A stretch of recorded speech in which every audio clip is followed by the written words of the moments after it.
everybody, through Two Off the Wall. Today we're back again reviewing The Bad Batch Season 2, Episodes 7 and 8, 2 dropped. So what do you overall think of the episodes and the story arc? I love these episodes, and I like that we got to see like a Bad Batch episode with the Bad Batch that like I really, really liked.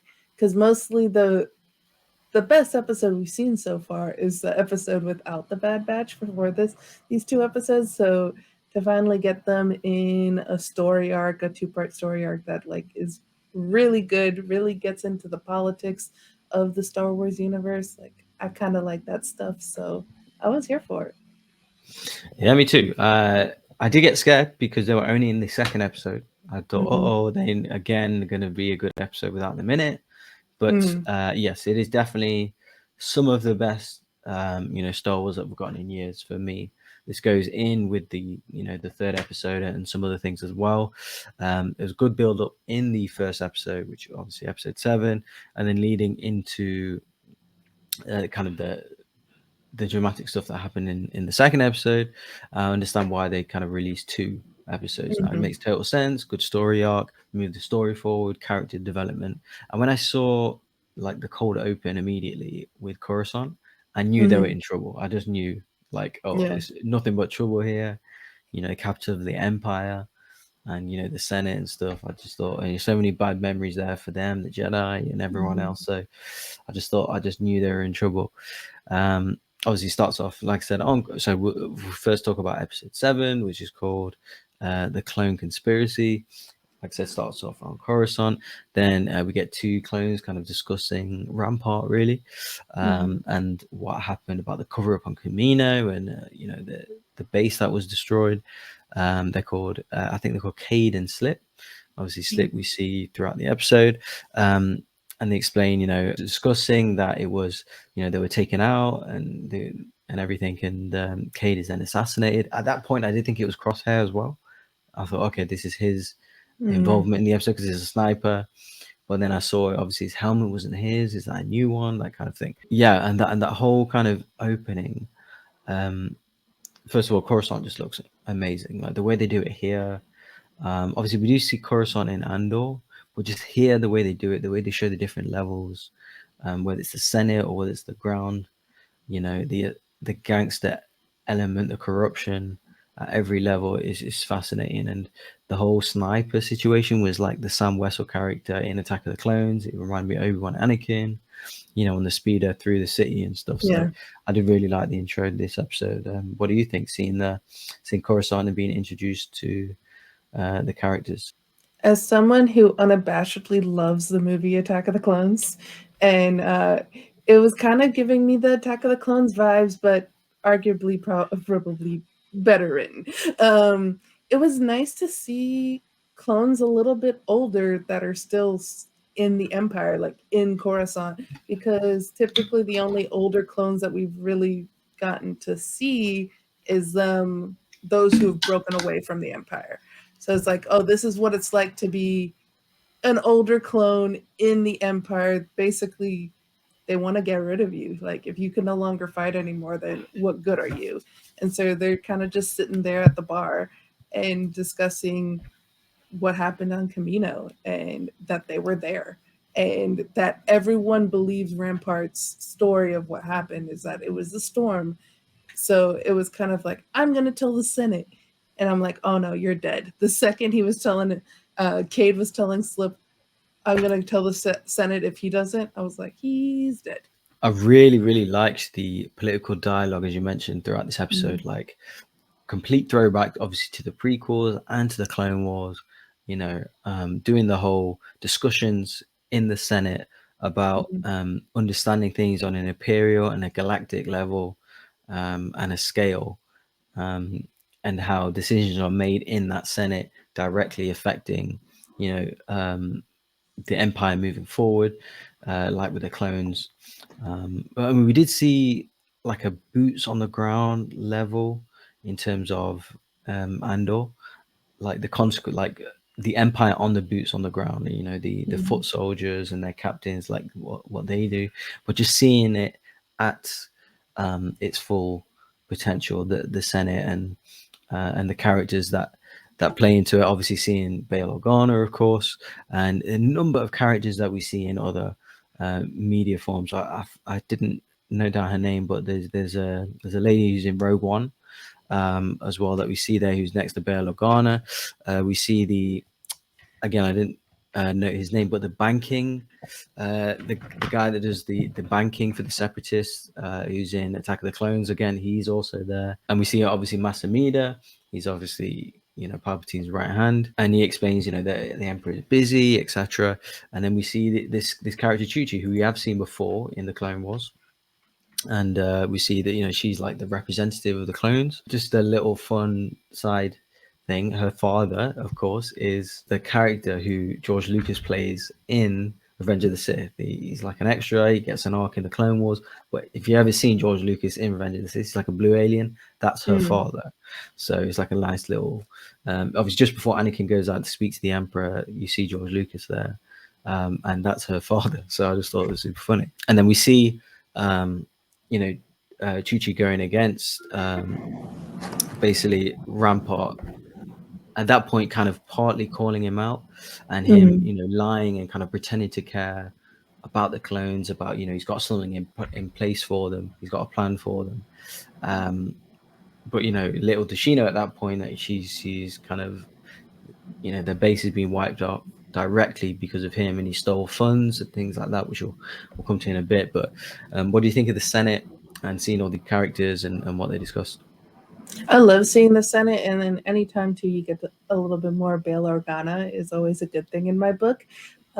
It was cool to see Senator Chuchi and like kind of like the political game. It really did feel like you're watching like political machinations, especially even to like I move, I second, like using like Robert's Rules of Order, like getting into that like little nitty gritty there in the Senate was really cool to see. Kind of like that they're fighting over what bill to pass is getting a new conscripted army, which we know ends up happening even before the end of the second episode 8, is because we eventually move from a clone army to a conscripted army.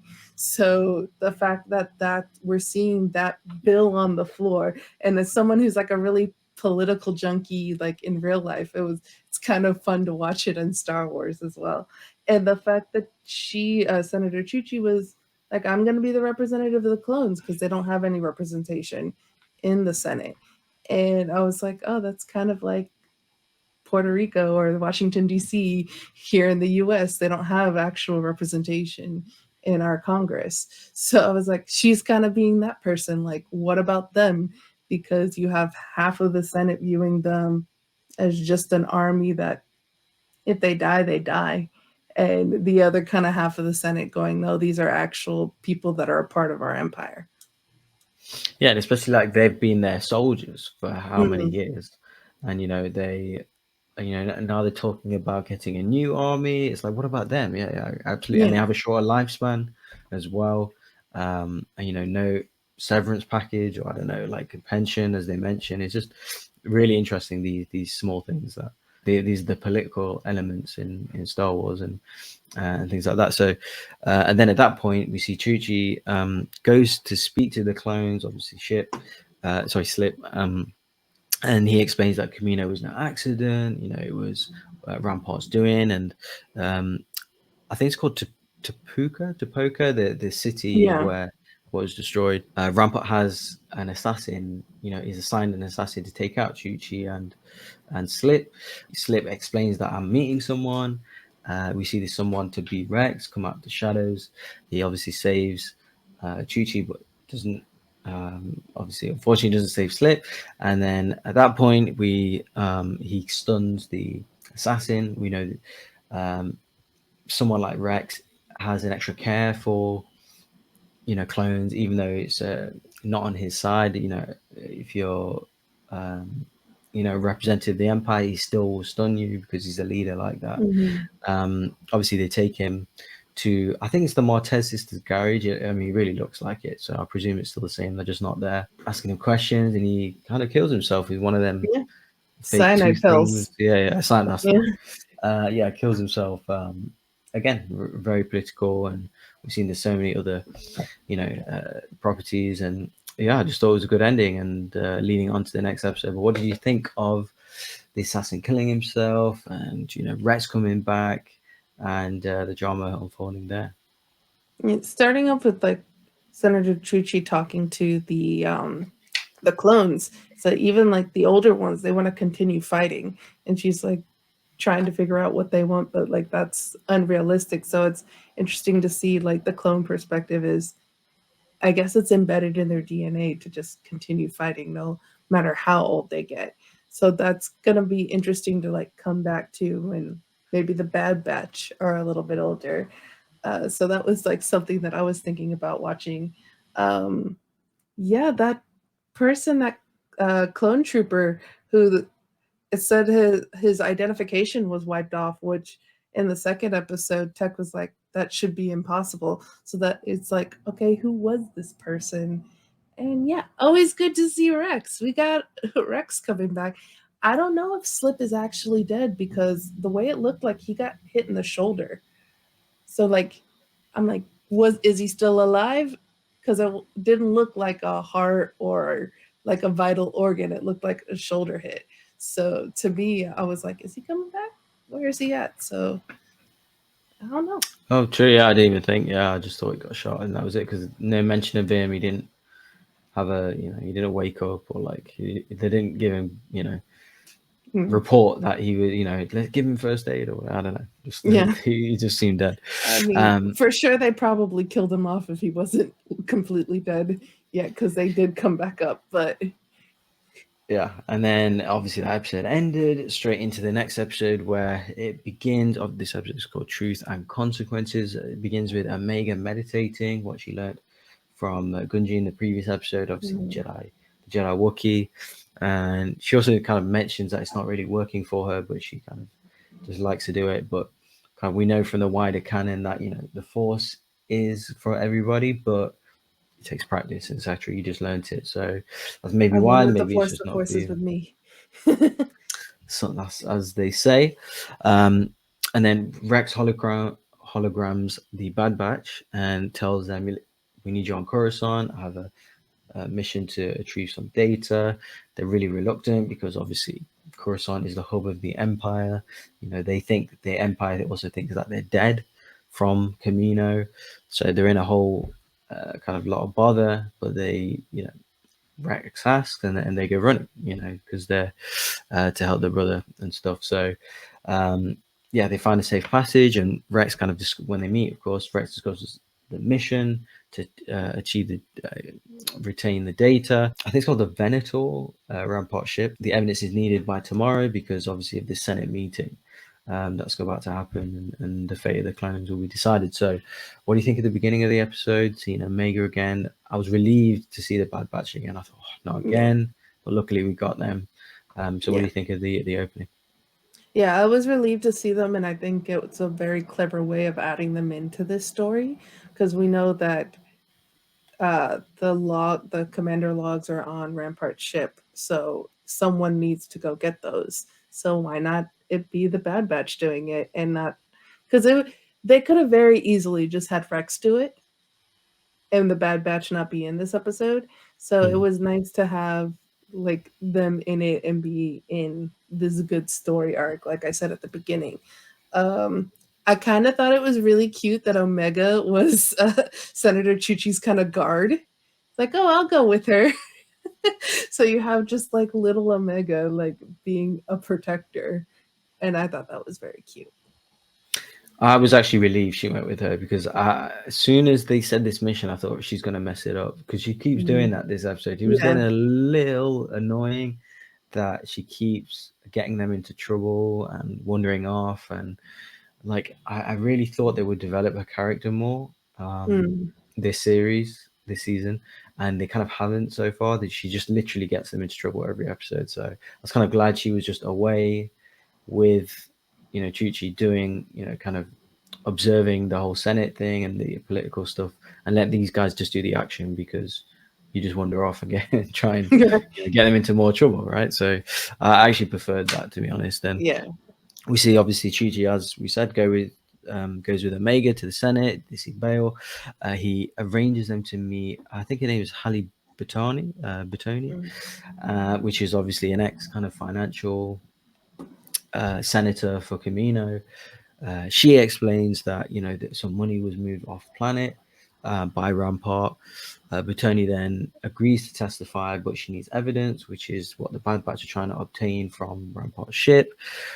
And then we see Echo and Rex having a conversation. At that point, just sprinklings of, help is hard to come by, that kind of thing. And, in previous episodes this season, we have seen Echo speak with Omega, discussing things like we should be, not just Omega, the rest of the Bad Batch, we should be doing more, we could be doing more.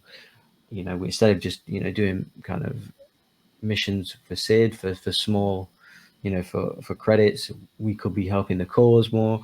And we see this come to fruition later on in the episode. But I think at this point with Rex, this conversation, he decides he's going to leave the Bad Batch. Basically, they retrieve the data, lots of action ensues, causing a security breach and some cool, obviously, action. Again, these guys are stunning the other clones. They see them as, as brothers, because of the inhibitor chip, or because they're brainwashed or whatever. They're just not, obviously, or they're just following orders, and they're not being objective like them, and that kind of thing. So even though they're being shot at, they're still stunning the other clones. But at this point, what you're thinking, obviously, you see the Bertoni things, the Kaminoan, obviously you see them break out of the data and everything. And what are your thoughts so far of this part of the episode? Senator Bertoni was very interesting moment there, because she was like, my people are dead and there's only a few of us left. So she kind of was like, and I don't care. Like it kind of like she seemed to, like, in that moment, like saying I don't care, but like you could, I guess, in like the facial expressions of a Kamino, I was thinking like she's just like trying to pretend there, because pretty much her people were wiped out. And she knows that it was Rampart, because she knows the shadiness that Rampart has been doing. And she was even saying, like, you don't even have to ask. Like, what the deal is with Rampart. And the fact, too, that Rampart is not a big fish. He's just a cog in the machine.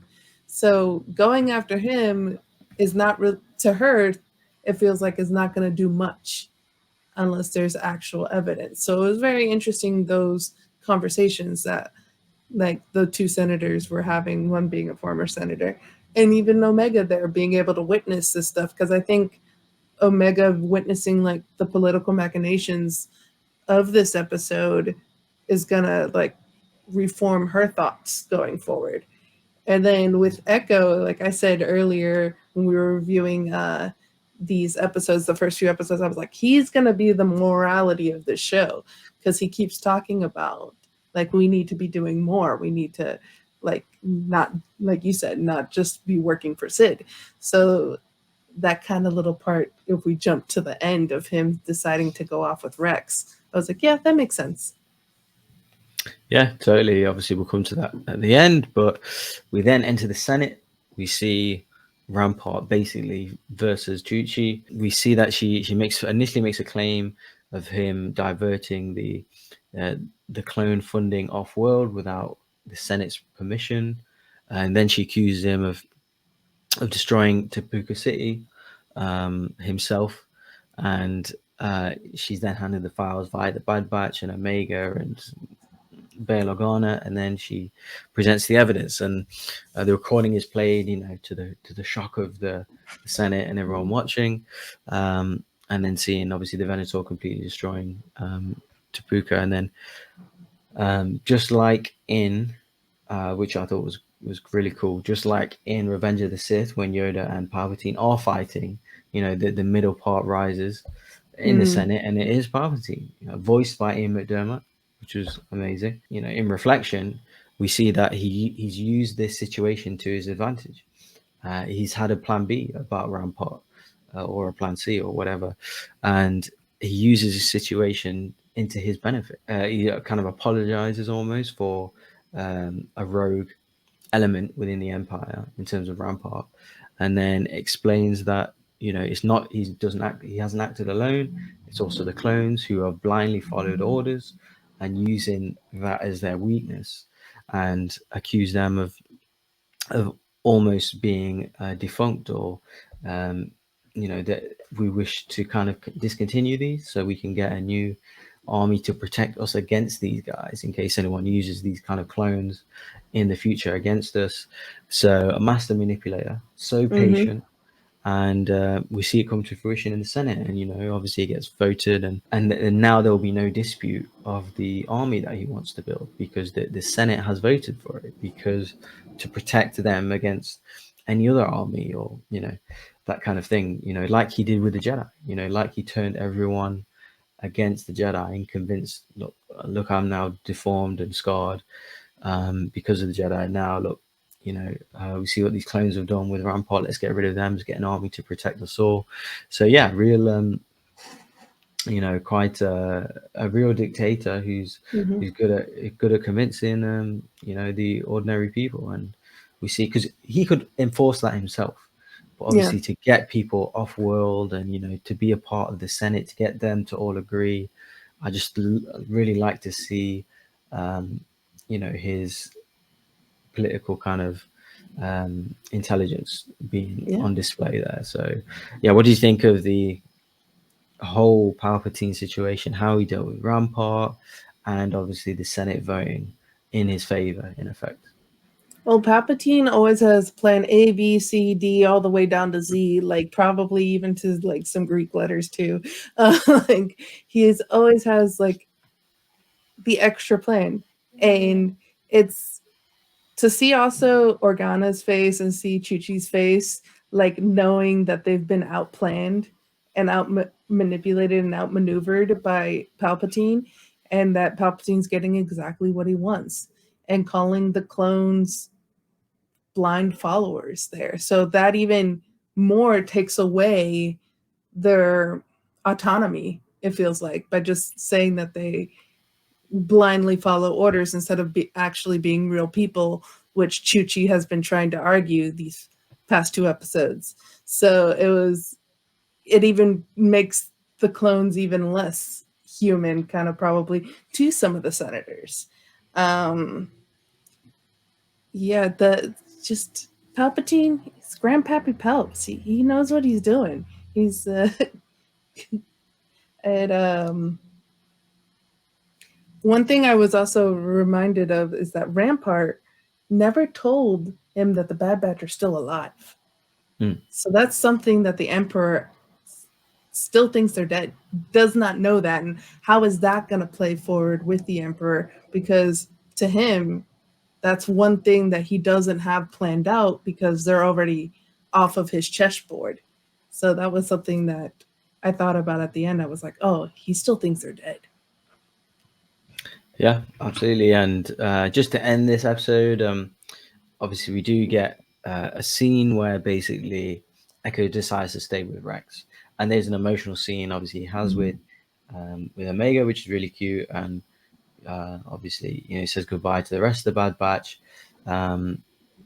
So yeah, before I do have a few questions about what's happening next, but anything you want to add about the ending? And just it was just a nice goodbye from Echo, but it was understandable because obviously he hasn't had as much screen time, I feel, um, as some of the other Bad Batch potentially, or like he deserves. Do you know what I mean? So yeah, any what are your thoughts about Echo leaving the Bad Batch? Do you kind of feel like they're going to do something with Echo and Rex, like Yeah, I was separately going to be now? my yeah, I was going to be Yeah. one of my next questions. Maybe Cody as well, getting Yeah. that kind of group back together, like old school clones. Yeah. Yeah, definitely. Because it feels like Rex was like, even before when they were like, what have you been up to? He's like, oh, like, how many clones have you found? And he's like, not enough. Like, every day, more and more of our brothers are finding out what the Empire has done to us. But to have a clone that knows too much is not good for the Empire. So they're being basically taken out by the Empire if they find out, like, oh, someone finds out about their inhibitor chip, or they start to realize like what's going on, they're going to be taken out by the Empire. So the fact that that kind of was the calling call for Echo. It's like, this is where I'm needed. This is where I can do some good. And I feel like there's going to be, maybe there might be more episodes in Bad Batch, but I feel like there's going to be a separate show now with Rex and Echo. So that would be fun. I had kind of what's next, any thoughts or predictions or theories. One of them is definitely what's happening with Rex and Echo. For some And reason, I possibly think them and Cody too. Cody, yeah, I think they would link up, or I think I've envisioned that or something. But there is 16 episodes this series. I think this was like a midway Mm-hmm. feature episode, mid-season special or whatever. So there's 8 more episodes. I do feel like there will be time for Echo and Rex to come back this season, have a little arc or a whole Yeah. series. I'm not sure, but definitely have some involvement in this series. And yeah, some other questions I had. Obviously, no Crosshair and Cody. Where are they? What's happening with them? I did think Mm-hmm. they would appear at some point this episode. They didn't. Seemed like a big storyline that moved the whole story forward, and they just weren't involved. That was I was expecting to see them. So there's I was that. glad though that Crosshair wasn't the assassin.